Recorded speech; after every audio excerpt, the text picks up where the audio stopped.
Alright, so for free fatty acids, I'm going to divulge into their structure. I'm going to go ahead and just put their structures, and then right after I list the structure, I'm going to explain the function of that structure. And then, while not superbly important, I am going to mention some details about their nomenclature. But first, let's just do structure and function. I'm a big fan of that. The two jobs of free fatty acids is to act as a readily expendable fuel, and then the other job is as a single component. It's kind of the monomeric form for a lot of the polymeric forms. But I'm just going to say that for the purposes of this, it's going to always bind with a glycerol in some form. And for this kind of little presentation thingy I'm doing, I'm going to mostly talk about its role in the membrane, but also connections to glycerol. So as a fuel, there's really just some notes that I can make about this. These things are really slowly oxidized, and because of this, which you can probably determine by their structure, they're mostly nonpolar in their structure, right? A free fatty acid is really just a hydrocarbon chain with a carboxylate group attached to it. So hydrocarbon chain plus a carboxylic acid group, but remember in the physiological conditions, carboxylic acids are really quickly deprotonated.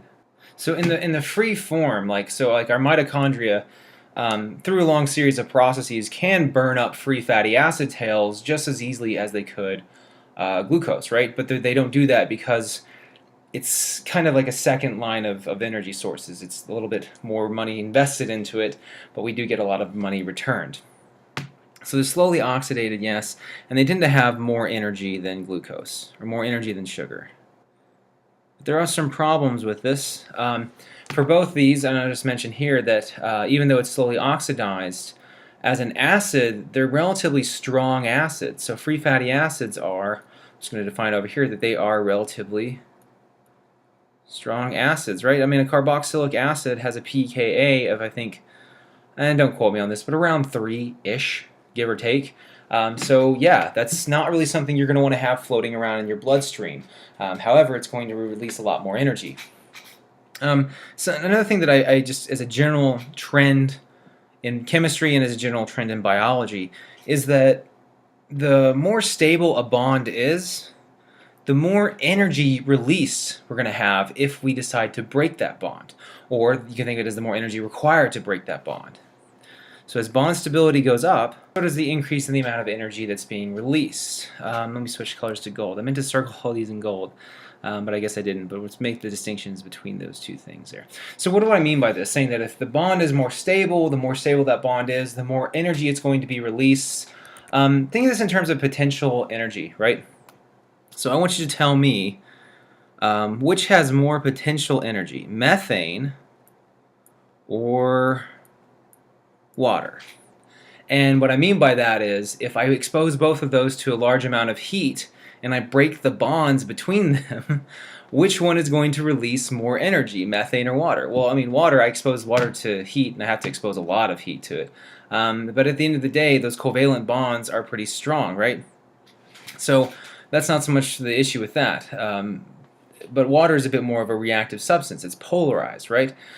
Whereas for methane, if I were to heat up methane, if I were to add this thing, this is a combustion reaction.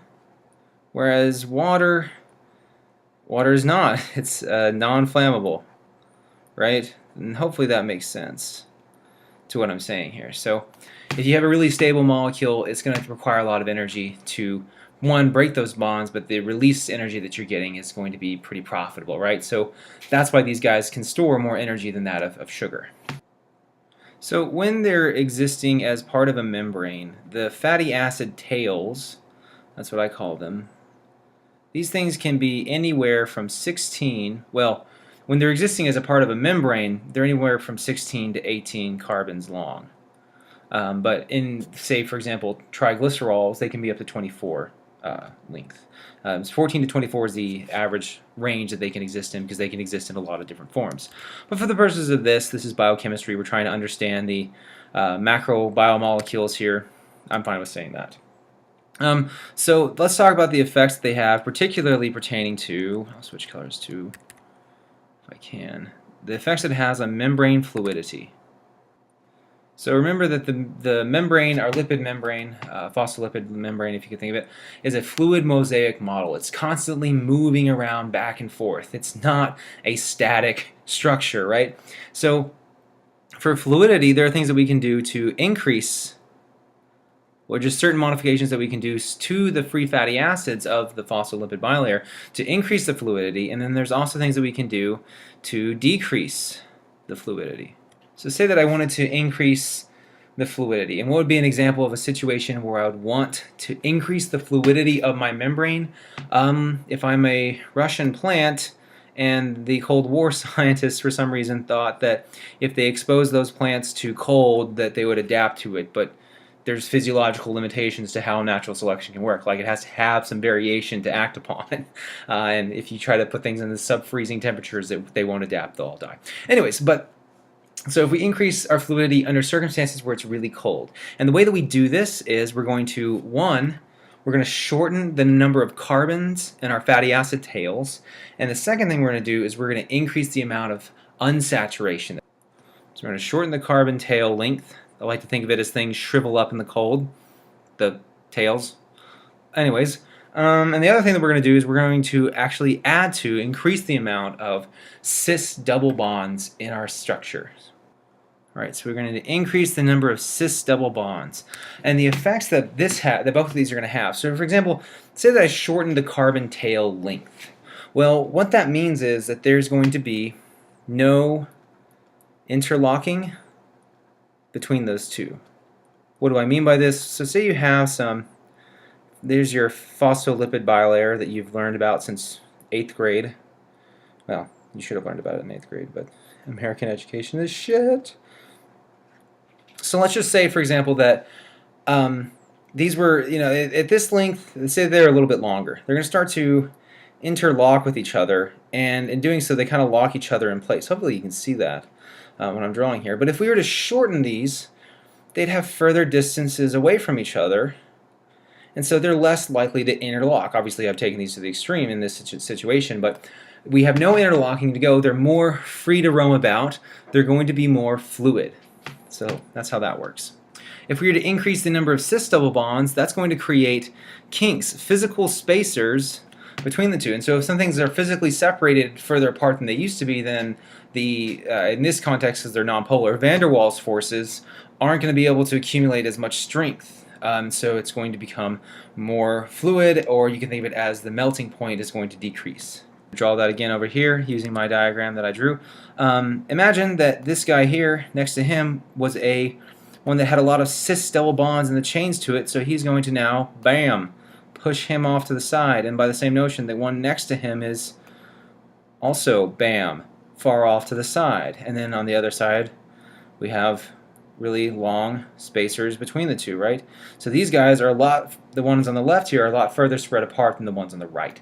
So because of that, because of these kinks in between them, they're spread apart, we're decreasing the van der Waals forces, we're increasing our fluidity, and we're lowering our melting point. Hopefully that's a lot of stuff coming out there, but I guess I'll go ahead and just write it here, that fluidity has an inverse relation to melting point.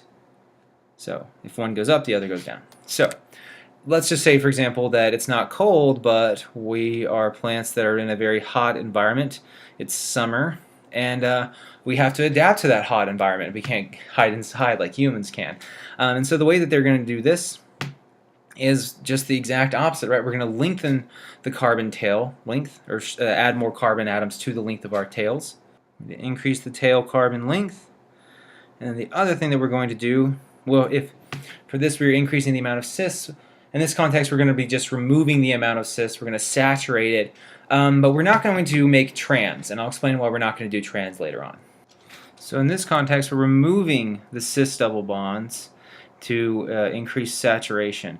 One of the things that I don't really know where I'm going to be able to say this, but I'll just kind of make a note off to the side here in blue, I guess, is that trans fatty acids, trans double bonds, for whatever reason, these do not exist normally. These are not natural. I hate to play the hippie card here and say that something is bad for you because it's unnatural. Your body doesn't really give a shit. But in certain contexts, things that are not natural are bad. So in this context, trans double bonds can actually play a role in immune responses. Our body recognizes that as a foreigner, and they don't like foreigners, right? They're racist, so they're going to go and attack that, and it's going to cause an inflammatory response. One of the most interesting things that I would love to research would be the effects that diet has on the epigenetic markers in our DNA, and the overall impact of inflammation as well on the epigenetic markers of our DNA. But anyway, so if we increase the carbon tail length, I think you can imagine we have interlocking between the two. Interlocking, hopefully you can see that, and that's going to help keep them into the same space for a little bit longer. And then also, if we increase the saturation, we can have them more densely compacted. So that's a lot, right? Now let's move on to nomenclature, which in my opinion is not superbly important. I think there's other things that we can talk about, but in case you don't remember from organic chemistry, the IUPAC nomenclature never fucking leaves, and for some reason, to me, that was the hardest thing to understand, because IUPAC nomenclature is a man-made thing. We made it up. There's no like fundamental laws that IUPAC nomenclature follows, which is why I didn't like it. But anyways, we have the systematic name, and then we have the common names. And what's weird about biochemistry and biology as a whole is they are not on page with using systematic names. They use common names. I guess because it's easier to say, but anyways. So for the systematic name, you simply just name the parent hydrocarbon chain. We name the parent chain, and then after we name the parent chain, we're going to remove the E ending. I guess you'd think of it as the E suffix. And then we're going to add something. We add oic to the end of it. And if for whatever reason, say you have a double bonds, or for degrees of unsaturation, we simply add the nomenclature for that. You add the E to say that it's an alkene, and then you add the numerical prefix to it. Alright, so not a lot of room to give an example, but I'll try later on to give a example of this. For the common names, however, this is really simple. You just simply take you do the whole alpha, beta, carbon, whatever, and then the last carbon atom is designated the omega carbon, and then for whatever location you have, say for example a double bond, you simply just use the delta sign to indicate the cis location. Last thing that I didn't really have so much time to stress is that these are really strong acids. If anybody's a diabetic, or if you've ever seen diabetic, I used to work as a paramedic.